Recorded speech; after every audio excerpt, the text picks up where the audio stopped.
Escape from Sobibor is told as a dramatic narrative, like it's unfolding before your eyes. The air around Sobibor was thick with the stench of death and smoke, a place where the sun itself seemed reluctant to shine. Beyond the barbed wire, tall pine trees whispered to one another, keeping their distance from the evil inside. Every morning, trains screamed into the camp. People stumbled out, dazed, frightened, clutching what little remained of their lives. Within hours, they vanished into the gas chambers. Sobibor existed for one purpose: extermination. Among the prisoners was Leon Feldhendler, once a leader in his Polish town, now a number stitched onto striped cloth. His eyes, tired but fierce, never stopped scanning. "There must be a way out," he whispered one night, as the flames from the crematorium licked the sky. Then, one day, new prisoners arrived. Among them, a tall man with a soldier's posture and a quiet authority.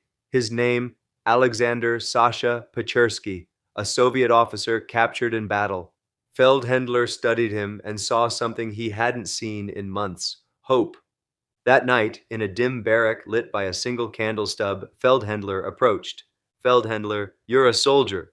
"Sasha, I was." "Feldhendler, then help us fight." The two men, one Jewish, one Russian, began to weave an impossible dream. Escape was nearly unthinkable. The guards were brutal, the camp surrounded by mines. But they would not die quietly. A plan took shape like a whispered prayer: kill the guards, steal their weapons, cut the wires, and run for the forest. Days turned into tense rehearsals of everyday life, chopping wood, polishing boots, repairing uniforms, while in secret, prisoners sharpened knives, studied guard routines, and practiced moving as one. On October 14th, 1943, the plan ignited. The first German officer entered the tailor's shop to try on a new coat. The tailor smiled politely, handed him the garment, and when the man turned to the mirror, an axe fell swiftly. No sound, no mercy. One after another, the officers were lured to their deaths. A silent storm of revenge and justice. But before the last targets could be reached, a body was discovered. The alarm bell shattered the air. Sasha burst into the open yard. Sasha, shouting, "Comrades, to the fence, freedom or death!" Gunfire exploded. Prisoners surged like a wave, climbing fences, tearing through barbed wire, some falling in the minefields, others helping the wounded to their feet.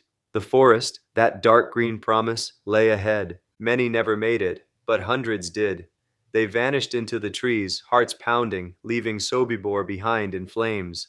Later, Nazi officers returned to find their death camp ruined, not by bombs, but by the will of the condemned. In the days that followed, the Germans shut Sobibor down. They bulldozed it, covered it with trees, erased it from maps, as if silence could undo what had happened. But it couldn't, because some lived. Feldhendler survived. Sasha survived.